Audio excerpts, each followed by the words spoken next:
Good evening, everyone. With the time being 6 p.m. on Tuesday, January 26, 2021, I will call this meeting of the Webster School Committee to order. As a reminder, on March 12, 2020, Governor Baker issued an executive order modifying certain requirements of the open meeting law to enable public bodies to carry out their responsibilities while adhering to social distance guidelines. The executive order relieves public bodies from the requirements in the open meeting law that meetings be conducted in a public place that is open and physically accessible to the public, provided that the public body makes provisions to ensure public access to the deliberations through adequate alternative means. In this case, we are utilizing Zoom and have listed information for joining the meeting on the school district website. As another reminder, this meeting is being recorded, both video and audio, and will be posted on the school district website. The first item on the agenda this evening is the approval of the minutes from the January 12th, 2021 meeting. Sorry.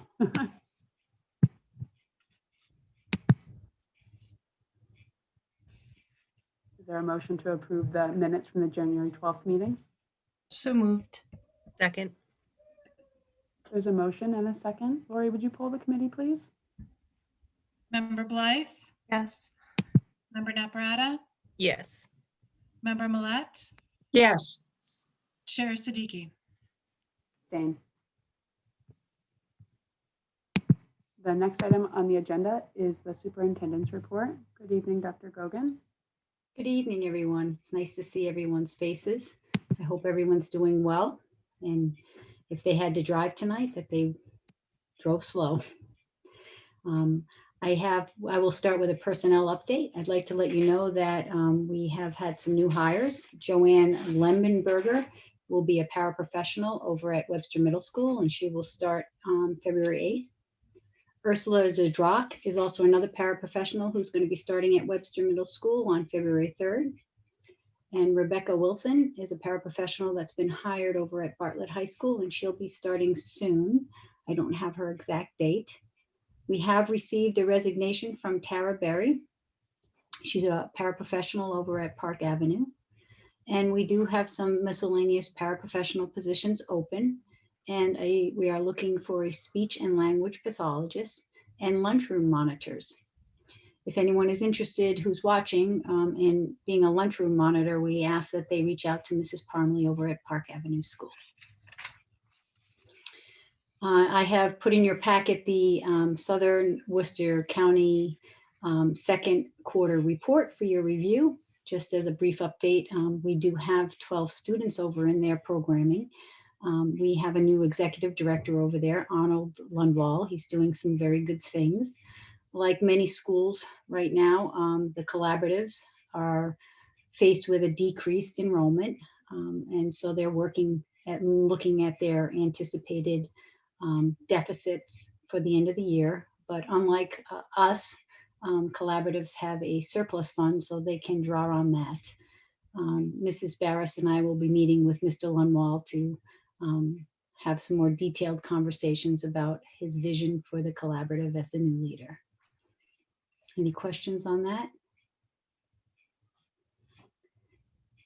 In our hybrid update, I want to reassure everyone that we continue to work very collaboratively with our Board of Health Director. We are well informed about the number of positive cases in the community of Webster, and we track them very closely of what kind of cases are coming into our schools.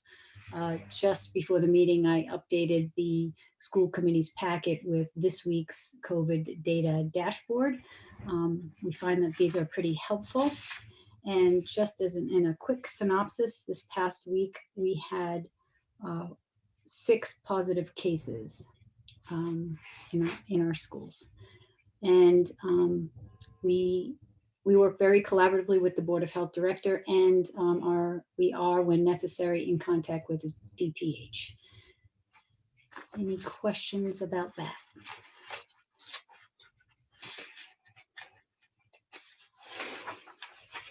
I know that we are anxiously awaiting for the time when educators can get the COVID vaccine, and in preparation for that, we've created a survey for our staff to get ready to work with our Board of Health Director for when that time comes in Webster. We will be on it. In other updates, we've been working in a little bit of a different fashion with our principals on the half-day PDs that are coming up. We're really encouraging them to take a deeper dive with their staff on, we know that this has been a crazy year for everyone. We know our teachers are working really hard, but we're asking our principals to work with their teachers to really put a pause button on and say, where are we in terms of our scope and sequence? How are we doing? Let's reassess.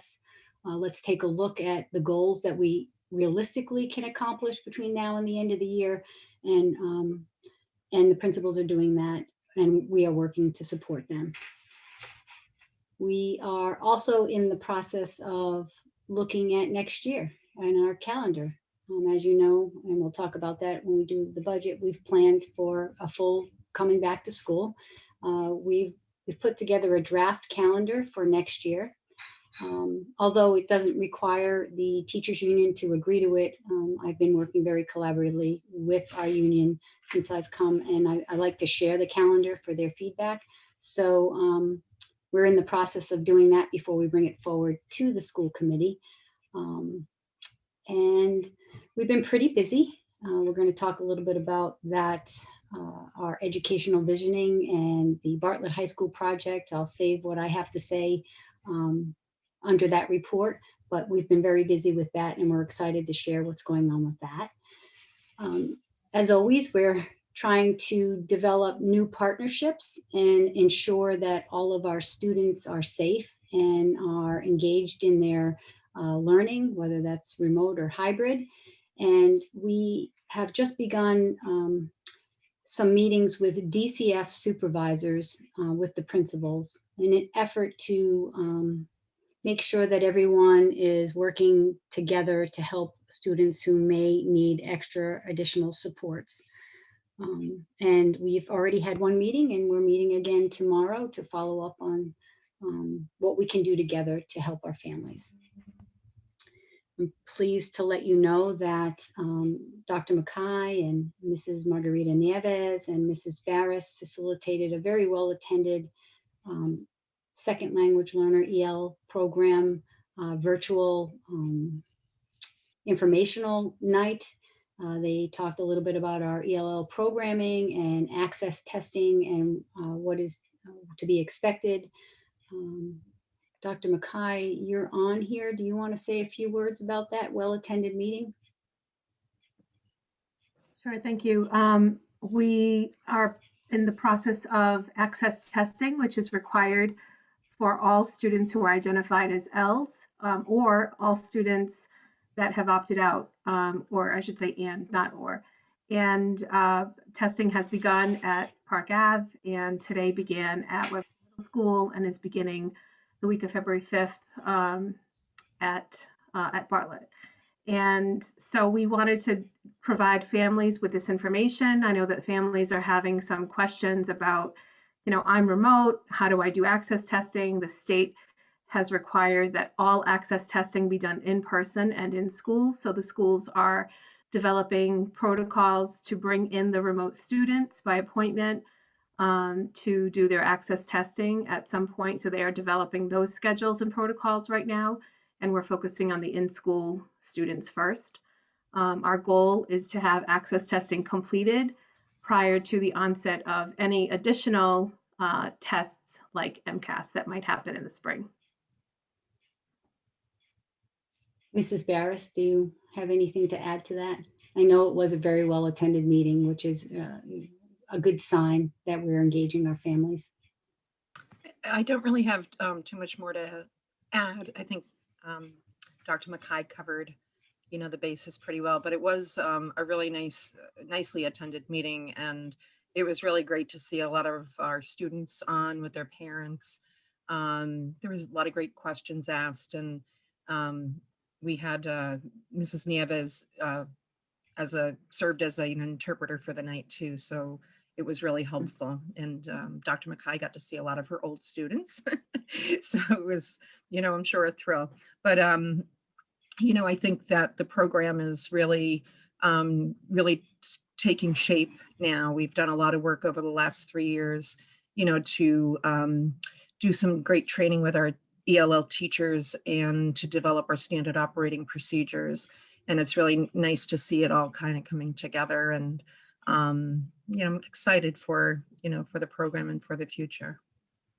I'll add that we had 20 families represented. So it was more than 20, representing more than 20 students, but 20 families signed on, and they were Indian speaking, or Arabic speaking, Portuguese, and Spanish speaking. So, and we also had some families from Ghana. So we had a wide representation, and we were able to do interpretation in both Spanish and Portuguese. So we're trying really hard to meet our families' needs and allow them to feel like we are here and we will listen and participate in the education of their children. So Thank you. We held our monthly WEA meetings, which are going very well. I do want to let the school committee know that we have our first negotiations with WEA scheduled for this week. Mr. Adamopoulos is the school committee rep. That will be held virtually. I do want to also let you know that we are in the initial discussions with the Family Health Center, who used to come and set up at our schools for dental care. They're reaching out to me, and I will be talking with my COVID leadership team tomorrow about when the right time is to allow them to come back into the school with certain safety measures. So I'll keep you posted on that. But I do want to also let you know that I've applied for 2 scholarships for our 2 teachers in our district to attend the MassQ virtual conference. And Miss Lori Foley and Miss Julie O'Connor will be attending this virtual conference for free in February. And we're excited about that. And they're very excited about that as well. And finally, I would like to let you know about the One Goal program that we are piloting over at the high school this year for students who will be followed for 3 years with working towards going to college. The program fee is about $7,500, and MAFRE is going to sponsor us and pay that fee directly to One Goal. So that's another generous support system that's coming from MAFRE, and I publicly want to thank them for their ongoing support. And that concludes my report, and I'm happy to answer any questions. Thank you, Dr. Gogan. Are there any questions or comments from the committee? I just want to acknowledge and thank you for your tireless efforts at finding new ways to not only reach families, but create opportunities for our students. So the One Goal sounds like a great opportunity. So thank you for your updates.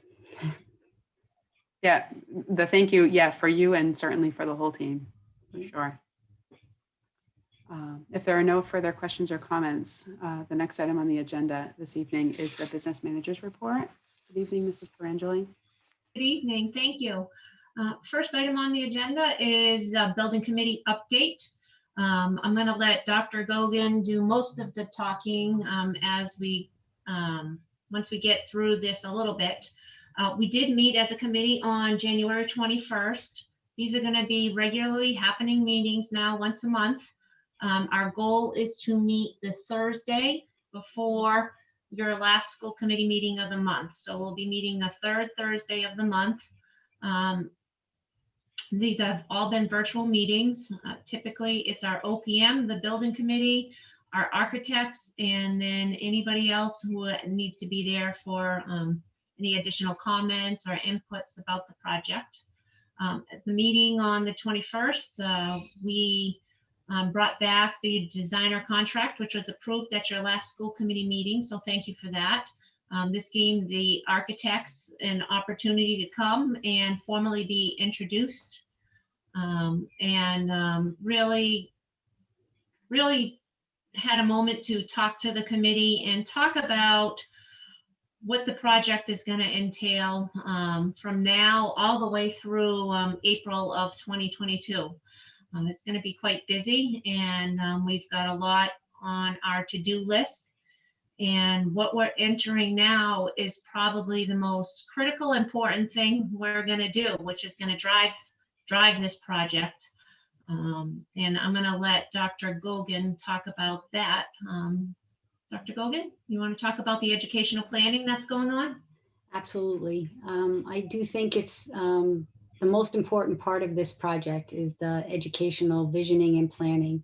And we've had several meetings to date. We've been very busy initially, and we're going to get very, very busy with this. We had an initial kickoff meeting, which we shared with you with MSBA, where they went over the procedures and protocols. And then we had another meeting with our OPM and our educational design committee to outline some of our visioning steps and how we would be proceeding.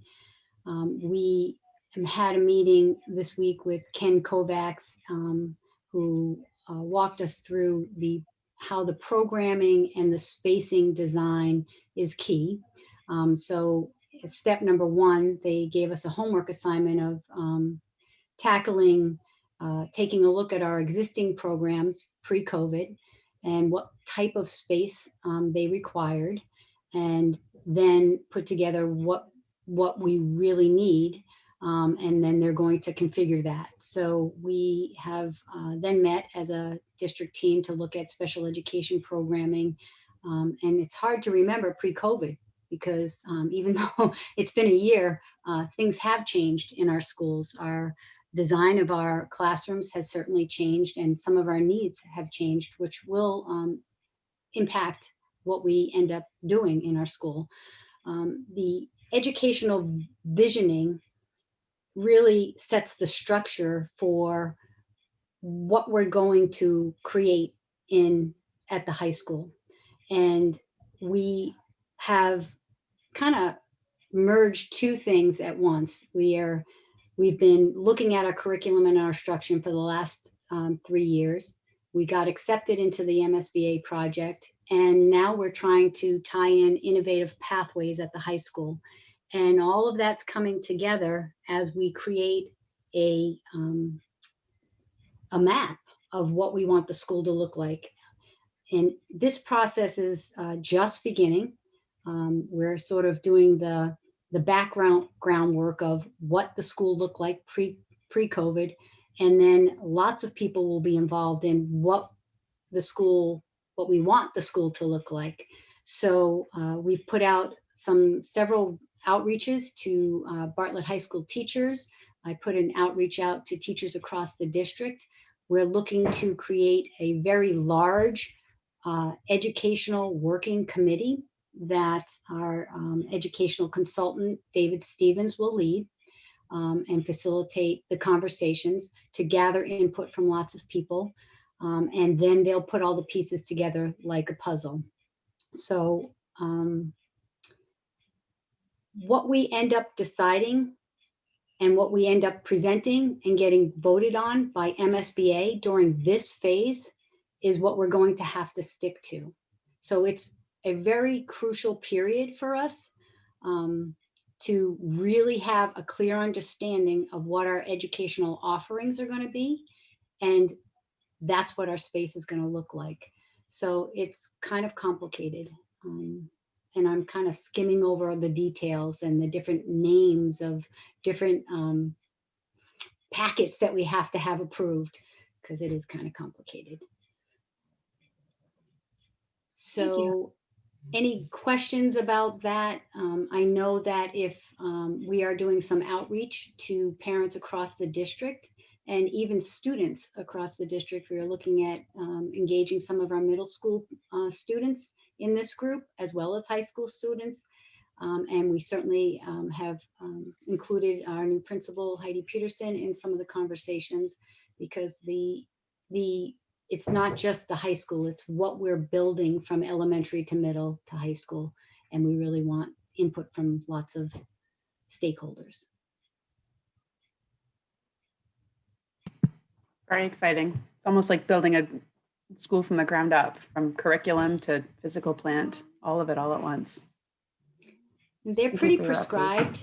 They have a pretty prescribed format of spacing and what we will be allowed and what our reimbursement rate will be. And that detail I will let Monique talk about because it's It's it's all, complex. yeah.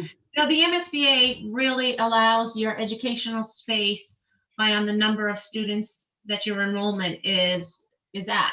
So our enrollment, the MSBA is set at 445. So really they look at the square foot of a building for 445.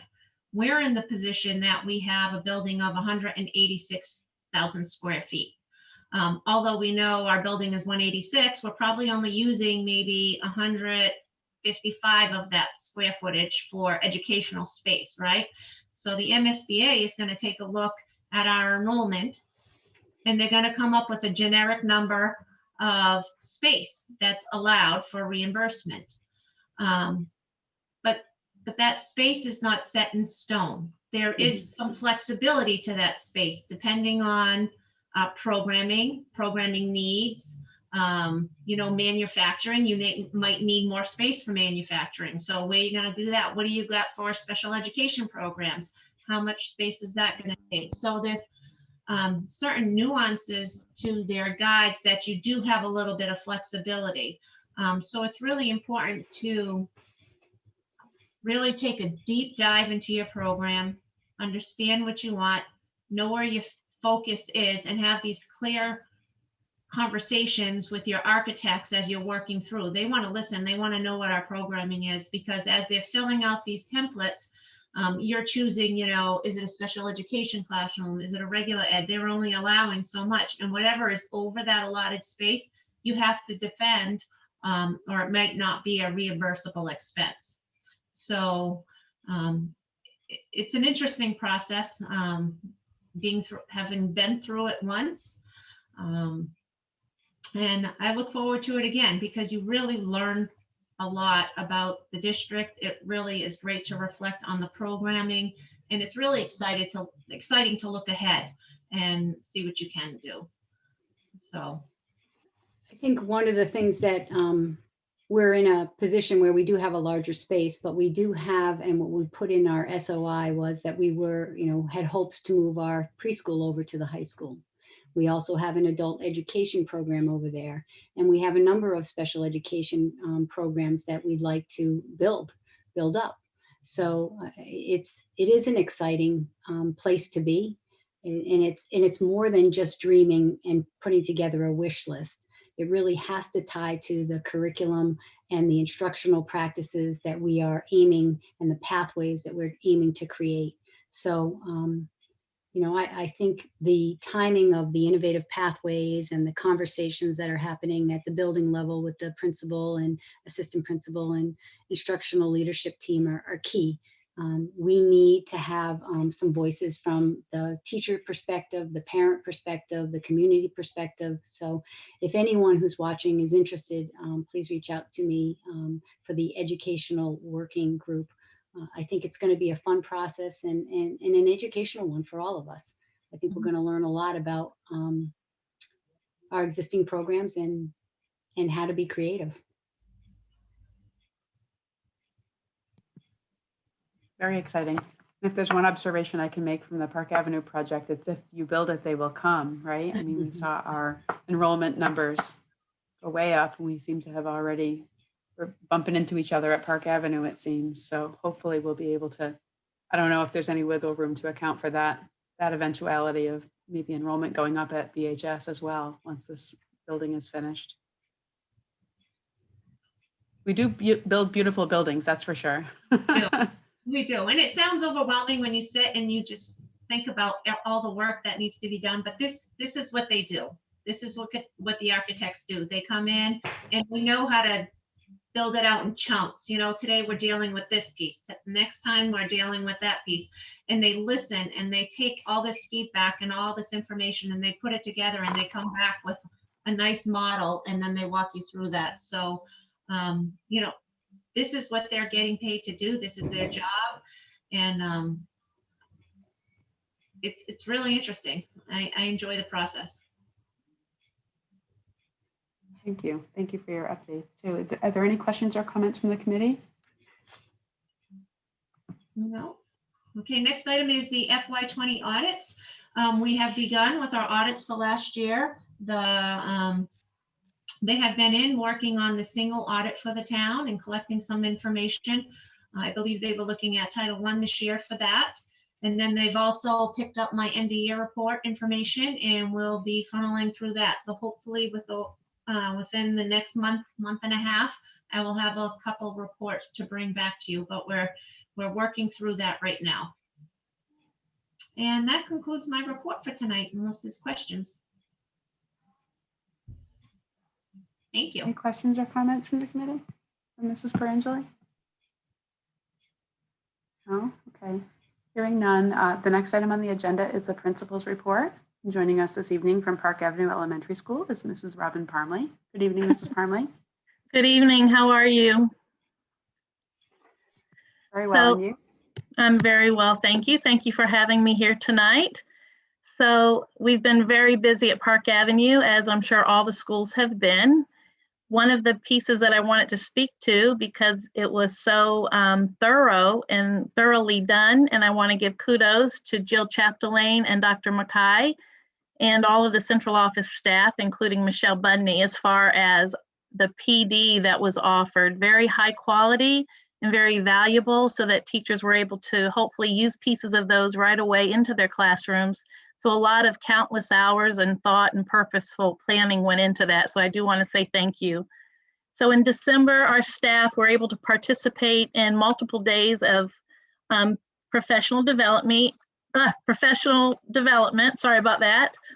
And I'm just going to list a few of them. It's not an exhaustive list, but this will just give you a little bit of an idea of what our teachers were able, and all staff were able to participate in.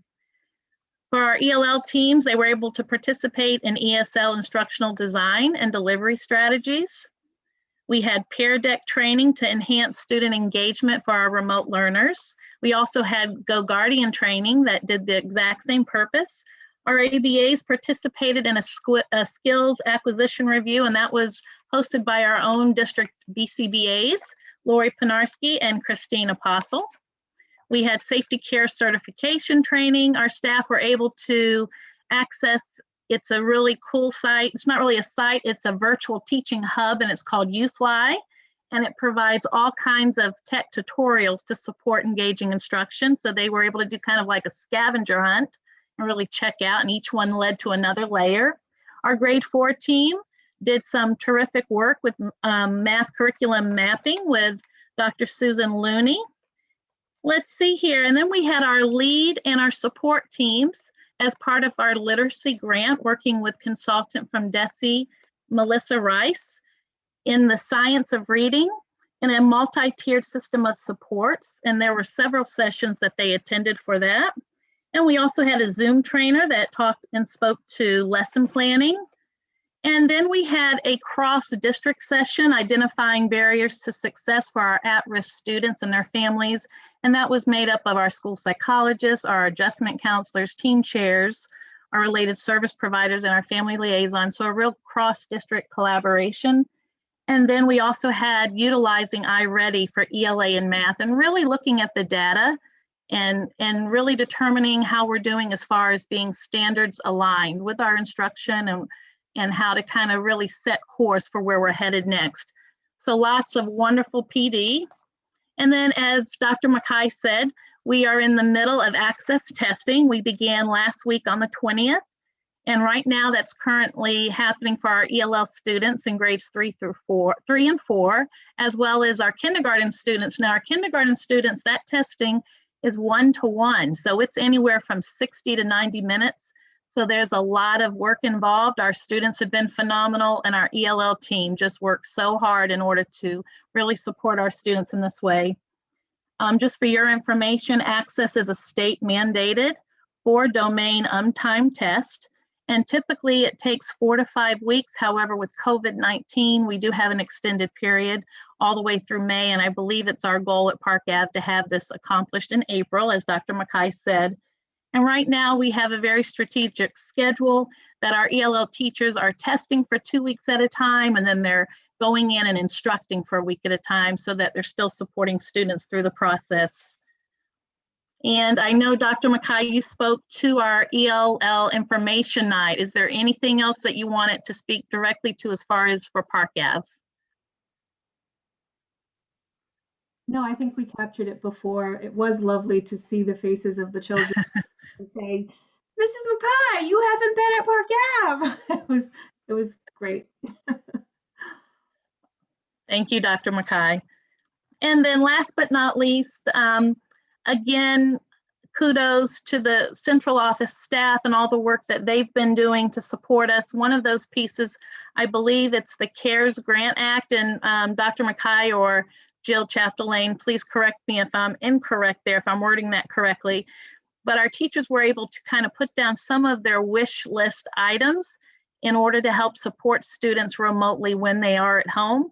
And we were able to, through that and through the hard work of the folks, Michelle Budney and the folks at central office, the students are now going to have their very own fractions kit for math. And now we have a PE home kit, as well as many other items. It really is so exciting. There are boxes we still have to open up, and can't wait to get those and get those out into the teachers' hands. And our grade level teams, I'm so proud of them. They have been hosting Carline events. And actually this Friday, we have our 3rd grade team and our 4th grade team who will be out there greeting all of the parents and giving them these kits to get into their hands. So again, every time I get an opportunity, I will give kudos to the Park Avenue staff. They continue to think out of the box, work hard, and persevere. I went through some of the classrooms today, specifically grade 1 and grade 2, and lots of amazing teaching going on. I'm telling you, it's like a performance. The teachers are trying to keep everybody engaged on camera. They're engaging them in front of them, and it's really something else. So when you walk in, the students will kind of give a little wave, but they're very focused, like they're really glad to be at school. They're really happy to be at school. So thank you, Park Avenue, and thank you to the WPS for supporting our students and our families. Thank you very much, Mrs. Parmley. Are there any questions or comments from the committee? No? I know my kids are coming home every day smiling from Park Avenue, so thank you all for all that you do. The next item on the agenda is an update from our student representative. Good evening, Vivian.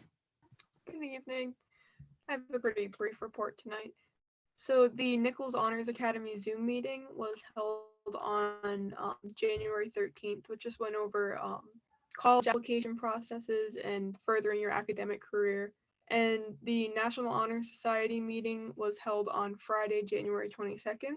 And the girls and boys basketball teams both played Uxbridge on Tuesday, January 19th and Thursday, January 21st. And the girls and boys teams are playing Northbridge today on January 26th. And we're still waiting to hear about other winter sports, but the basketball team wanted me to pass on a big thank you to the committee and everyone involved in allowing the season to be ran. I just think that having that sense of normalcy and kind of bringing something back into this year where it's been so different has been really helpful for students. Local scholarships have been posted for seniors, and the student council is currently hosting Kindness Week, which is a really cool thing they're doing. They're including different challenges that students can complete, like complimenting 5 people and then showing appreciation for teachers. So they've been doing a lot of hard work over there trying to give students fun activities to do during this. And we really appreciate everything that they've been doing. And if there aren't any questions, I'm going to conclude my report.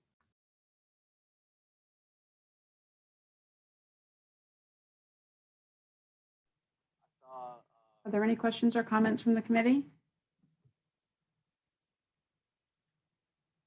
No? All right.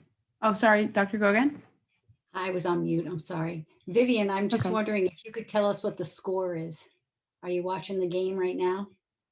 No, I haven't been watching it, so unfortunately I don't know what it is. But I Okay, think the girls are done playing. thank you.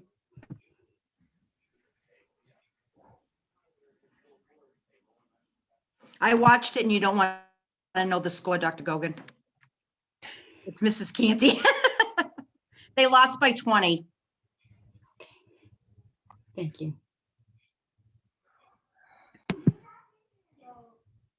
But they played, right? Yep. And They're that's having big fun. this year.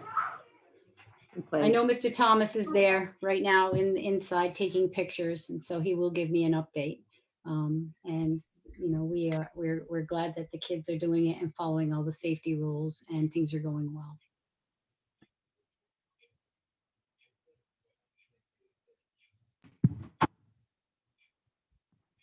Thank you. Any other questions or comments for Vivian? Thank you, Vivian, for your update and for the passing on the message from the basketball teams too. The next item on the agenda, let's see here, under old business is the FY22 budget update. I believe this is you, Mrs. Perangeli. You're still muted. There we go. It's my first rodeo here on Zoom, right? In the packet, you have an updated budget. It has increased since our last meeting on January 12th. As you know, at the last meeting, we had informed you that we had some additional move-ins for out-of-district tuitions come in over the past, I believe before our last meeting, we had 4 that we accounted for in our budget. And since then, we had an additional 4 students come in that we needed to account for. So we presented a 4.09, I believe, at our last school committee meeting. And this meeting, it has increased to 5.14%. The adjustments have been made in our out-of-district tuition for that. Dr. Gogan, do you want to add anything? I think you covered the increases, and I think just showing from the last 2 weeks to this week's how unexpected life can be for us, that these kind of move-ins do impact our budget. So it's roughly about a $228,000 increase from the last budget from the last meeting. We feel very, Sorry. sorry, go ahead. Yeah, no, at this point, it's, you know, we really don't have any idea what our revenue picture is. So I wouldn't even consider at this point cutting or moving or changing, looking at reductions until we really know what we're dealing with. We could be spinning our heels there. Typically, you know, they always used to come out, I believe, at the 3rd Wednesday with an update, the governor's budget for our first draft. And of course, we haven't seen that yet with everything going on. So as soon as we have an idea as to what the state is looking at as far as any kind of level funding or increasing or decreasing revenue, from what I'm hearing, they are not looking at any kind of decreases in our revenue. So that's a good thing from this year's level. But, you know, I haven't heard anything about increases. So I think we just stay the course. We send a budget down at the end of February, but we're working right up till town meeting. Dr. Gogan and I are constantly in communication with the town, working with them. And whenever we have information, we put something together and bring it back to the school committee to keep them apprised as to what's going on.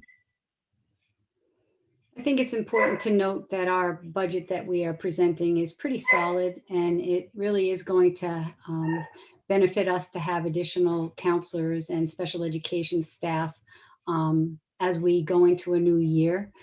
Given the last year with dealing with remote and hybrid learning, and knowing that, you know, students across the nation have most likely have some learning gaps when one place or another, and certainly social and emotional needs that are going to be different than what we would typically see. So I feel that our budget that we've presented are putting those additional supports in place to really hit the ground running. So as Mrs. Perangeli said, I am not inclined to look at decreasing this budget. We're going to advocate as best we can to have the supports we need for our students. Thank you, Dr. Gogan and Mrs. Perangeli. Are there any questions or comments from the committee? I think entering into any budget season, there's a lot of unknowns. This year has just been unknown after unknown. And, I agree. I think it remains to be seen where things are going to fall. So thank you for your continued efforts and your updates on this. If there are no other questions or comments, we'll move on. So the next item on the agenda under new business is the approval of the custodial one-year extension. Dr. Gogan, is that something you can walk us through? I certainly can. The school committee tasked Mrs. Blythe to be the school committee rep, and Mrs. Blythe and myself and Mrs. Perangeli met with the custodial unit. We had 2 meetings. It was in an agreement that we would look at a one-year extension as opposed to opening up negotiations for a full 3-year negotiations. So the one-year extension that is in your packet is simply a salary increase. I will come right out and say that I should have had an executive session on this agenda, but because it was a simple one-year extension, I failed to do that. So if there are detailed questions, or if it is the school committee's pleasure to ask a lot of questions or want to send this negotiation team back to the custodians, I would ask that we table the conversation to the next meeting. But if it's not, you can proceed. And my apologies for that. I want to say that our negotiations went really well. I think that's important to know. And I want to publicly, once again, give a shout out to all of our custodians. COVID has been crazy for all of us. Our teachers have worked really hard to figure things out, but behind the scenes, it's been our custodians who hit the ground running with us back in March with moving furniture out of the building, with getting a protocol in place for cleaning every inch of the building, with getting a protocol in place for cleaning when we have suspected cases. They've been supermen and with a smile on their face, and that's not usual. So I can't tell you how delightful our negotiations was, just because we really appreciate and value every single one of our custodians. So our meetings had a very wonderful tone of appreciation, and even from their perspective was mutual with us. And so that team spirit that I always talk about in Webster, and the Webster pride, is real and alive. So again, thanks to our custodians. Thank you, Dr. Gogan. So typically I would say, are there any questions or comments from the committee? So I will say that with the knowledge that if there are questions or comments from the committee, we will table it and we'll have an executive session on the agenda for our next meeting. So with that being said, are there any questions or comments from the committee regarding the approval of the one-year extension for the custodian agreement?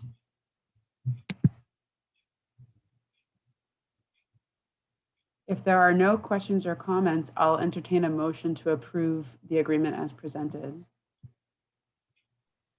So moved. Second. Thank you. There's a motion and a second. Lori, would you please poll the committee?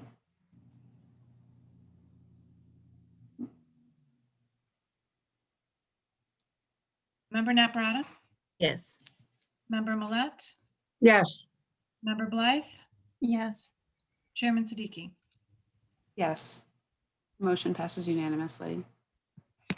The next item on the agenda is the approval of the custodial union contract COVID sick bank agreement.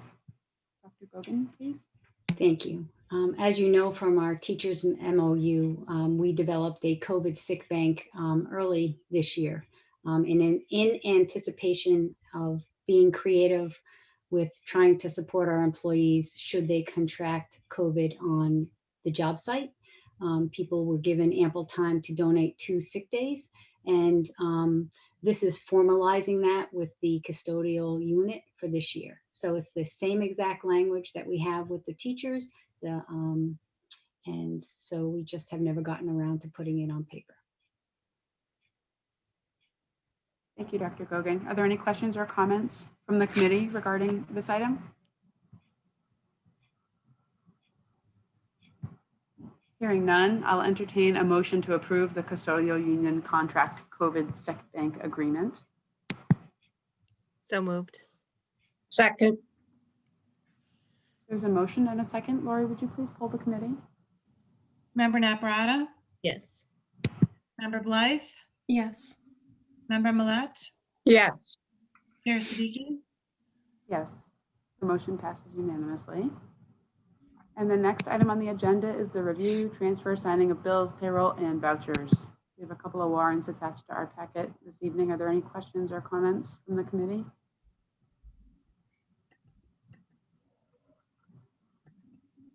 No? Madam Chair, you hearing- just, I just want to make you aware that you'll be seeing those on a regular basis now, additional warrants in your packet from the building committee.